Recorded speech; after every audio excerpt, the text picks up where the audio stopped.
Selamat pagi anak-anak, apa kabarnya nih hari ini? Semoga sehat selalu ya.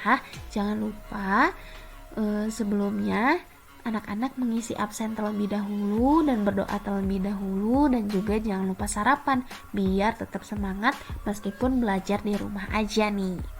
Nah, sebelumnya Ibu sudah mengajarkan ya di pembelajaran kedua. Nah, sekarang kita lanjut ke pembelajaran ketiga.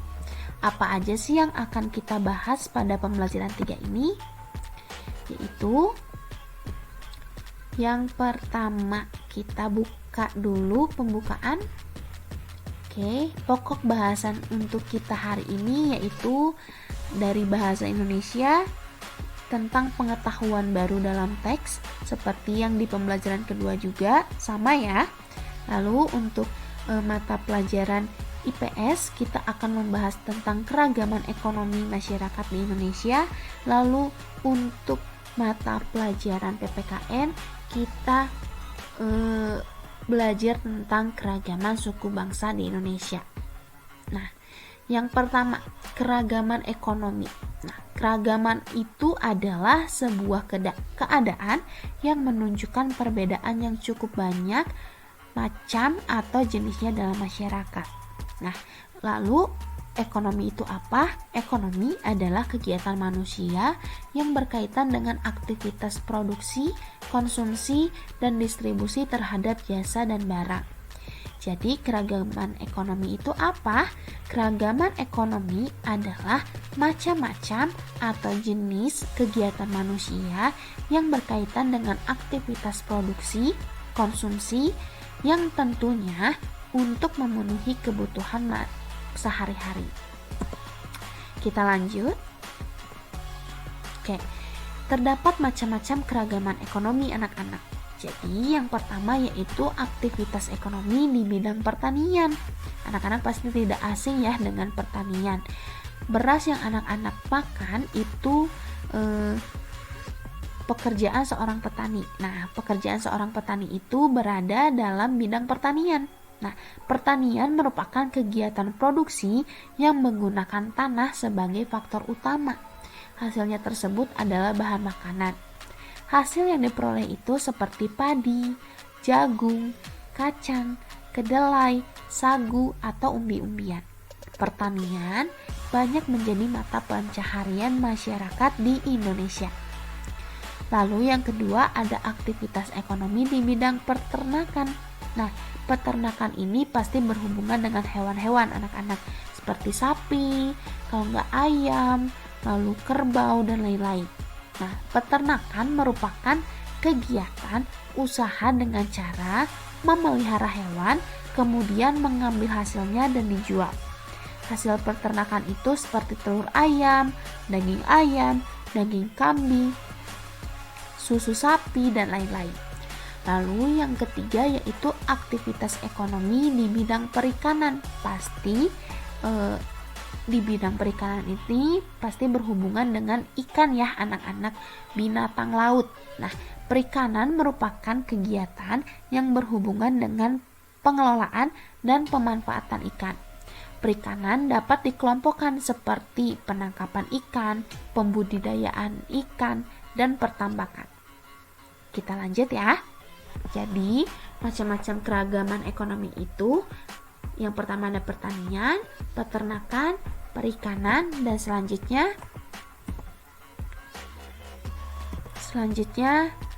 ada dalam bidang perdagangan nih anak-anak. Jadi, bidang perdagangan ini tidak hanya memperdagangkan padi saja atau beras saja, melainkan berbeda-beda, dari hasil pertanian bisa, dari hasil perikanan bisa, ataupun dari perkebunan. Nah, perdagangan merupakan kegiatan usaha yang menyalurkan barang produksi dari produsen ke konsumen. Lalu yang kelima yaitu aktivitas ekonomi di bidang industri. Industri adalah kegiatan usaha yang mengolah barang-barang mentah menjadi barang setengah jadi maupun barang jadi. Biasanya mereka mengolah dalam jumlah besar anak-anak, kemudian dijual sendiri atau lewat perantara. Nah, biasanya aktivitas ekonomi di bidang industri ini seperti menghasilkan baju, menghasilkan motor, lalu menghasilkan handphone dan lain-lain, itu termasuk ke dalam aktivitas ekonomi di bidang industri. Lalu selanjutnya ada aktivitas ekonomi di bidang pertambangan. Pertambangan adalah suatu kegiatan pengambilan endapan bahan galian berharga dan bernilai ekonomis dari dalam kulit bumi, baik secara mekanis maupun manual, pada permukaan bumi, di bawah permukaan bumi, dan di bawah permukaan air. Hasil kegiatan pertambangan itu seperti minyak, gas bumi, batu bara, emas, dan lain-lain. Jadi, aktivitas ekonomi di bidang pertambangan ini pasti berhubungan dengan penghasilan minyak, gas bumi, batu bara, maupun emas. Dan pasti hasil-hasil terus yang telah didapatkan itu biasanya digunakan untuk bahan bakar anak-anak seperti bensin, lalu seperti bensin untuk kebutuhan kendaraan anak-anak gitu ya. Lalu kita lanjut. Nah, di sini ada gambar contoh gambar aktivitas ekonomi. Yang pertama ada bidang pertanian yang mereka menanam lalu menghasilkan padi, lalu jagung dan lain-lain. Lalu dalam bidang peternakan, jadi hewannya dipelihara lalu diambil hasilnya seperti telurnya, dagingnya dan lain-lain. Lalu bidang perikanan yaitu menangkap ikan atau membudidayakan ikan. Lalu selanjutnya ada bidang perdagangan, tuh tidak hanya menjual sayur-sayuran ya anak-anak, ternyata masih ada dagang-dagangan lain. Jadi bidang perdagangan ini tidak hanya menjual salah satu ataupun satu bahan saja, melainkan bermacam-macam bahan. Di bidang industri di sini lebih ke penghasilan baju ya, kain seperti itu. Lalu di sini ada bidang pertambangan. Lalu kita lanjut. Nah, karena kita sudah tahu nih ya bahwa ternyata di Indonesia ini mempunyai keragaman ekonomi. Nah, pada sila ketiga itu tentang persatuan Indonesia anak-anak. Kita ketahui juga bahwa di Indonesia ini tidak hanya memiliki keragaman ekonomi, tapi dalam keragaman agama, ras, bahasa, dan lain-lain. Nah, apa sih hubungannya dengan sila ketiga, yaitu persatuan Indonesia? Karena dalam sila ketiga ini dijadikan sebagai dasar atau landasan Indonesia supaya masyarakat Indonesia tetap utuh dan tidak ada perpecahan. Adapun bunyi dari sila ketiga yaitu persatuan Indonesia yang berlambang pohon beringin. Karena kita ketahui bahwa Indonesia memiliki banyak keragaman, sehingga kita harus memahami dari setiap keragaman di Indonesia itu anak-anak. Biar apa? Biar masyarakatnya itu tidak terjadi perpecahan. Oke, kita lanjut. Nah, jika kita tinjau ya, kita lihat nih ya dari aspek sosial budaya. Cukup jelas ya anak-anak bahwa masyarakat Indonesia itu sangat kaya akan keberagaman. Tadi kan kita udah jelas ya bahwa keberagaman itu adalah macam-macam ataupun yang berbeda-beda. Nah, di Indonesia itu tidak hanya ada keragaman ekonomi, tapi ada perbedaan suku, agama, budaya, dan lain-lainnya. Nah, namun faktanya inilah yang dapat menjadi satu penyebab timbulnya konflik dalam masyarakat.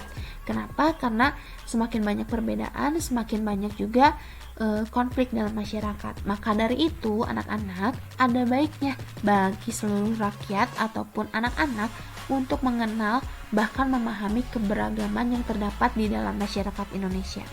Ini dilakukan dengan tujuan guna mempertahankan semangat kesatuan bangsa Indonesia. Jika tidak ada kesadaran pada tiap anak-anak, maka Indonesia dapat menjadi satu negara yang terpecah. Jadi sangat penting anak-anak untuk memahami keberagaman di Indonesia. Selanjutnya anak-anak buka ya buku tematiknya, buku paket tematiknya, tema 7, subtema 3, atau anak-anak bisa langsung buka ke halaman 109. Nah, di sini anak-anak diminta untuk membaca terlebih dahulu teks ya, yaitu teks keragaman ekonomi di Indonesia. Nah, di sini ada teks. Jadi anak-anak boleh baca terlebih dahulu teksnya. Setelah itu anak-anak lihat di bawah di halaman 112 terdapat tugas ya. Nah, tugasnya itu anak-anak diminta untuk menuliskan informasi yang baru yang didapatkan oleh anak-anak dan dalam bentuk peta pikiran. Nah, peta pikiran itu seperti apa? Di sini Ibu mempunyai contoh yang kayak gini. Ini tuh termasuk ke dalam peta pikiran anak-anak. Jadi peta pikiran itu seperti peta konsep namun lebih bercabang gitu kan. Kalau peta konsep itu biasanya terstruktur ya, rapi gitu. Cuma kalau peta pikiran itu pasti cabangnya tuh kayak gini. Jadi lebih tidak beraturan seperti itu ya. Nah, di sini di tengah ini itu adalah judul dari peta pikiran anak-anak. Nah, di sini judulnya yaitu Keragaman Ekonomi di Indonesia. Jadi anak-anak boleh isi tengahnya itu dengan judul Keragaman Ekonomi di Indonesia. Lalu cabang-cabangnya ini anak-anak menuliskan informasi baru yang didapatkan oleh anak-anak melalui teks tersebut. Misalnya di sini keragaman ekonomi di Indonesia itu ada dalam bidang pertanian. Nah, di sini anak-anak boleh tulis dalam bidang pertanian. Di dalam bidang pertanian itu menghasilkan apa aja? Misalnya di sini anak-anak bisa tulis padi, lalu di sini ada jagung dan lain-lain. Nah, begitu juga dengan yang lainnya ya anak-anak. Ini hanya contoh. Jadi anak-anak boleh sekreatif mungkin membuat peta pikirannya seperti apa. Bisa diwarnai atau tidak, yang penting anak-anak membuat peta pikiran sekreatif mungkin dan yang berhubungan dengan teks bacaan yang telah anak-anak baca, yaitu tentang keragaman ekonomi di Indonesia. Lalu selanjutnya anak-anak juga diminta untuk membaca lagi teks berjudul Arti Penting Memahami Keragaman dalam Masyarakat Indonesia. Nah, di sini anak-anak baca. Lalu di halaman 115, anak-anak diminta kembali untuk menuliskan informasi-informasi penting dari teks bacaan tersebut. Ngerti ya? Jadi tugasnya itu ada 2. Tugas pertama anak-anak menuliskan informasi baru dalam bentuk peta pikiran. Lalu yang kedua yaitu anak-anak diminta untuk menuliskan informasi-informasi penting dari teks bacaan. Jadi yang pertama, tugas pertama bacaannya yaitu tentang keragaman ekonomi di Indonesia. Lalu yang tugas kedua itu teks bacaannya yaitu arti penting memahami keragaman dalam masyarakat Indonesia. Tugas ini dituliskan dalam buku tematik anak-anak masing-masing ya, di buku tulisnya. Jadi anak-anak menuliskan di buku tematik anak-anak. Oke. Selamat mengerjakan.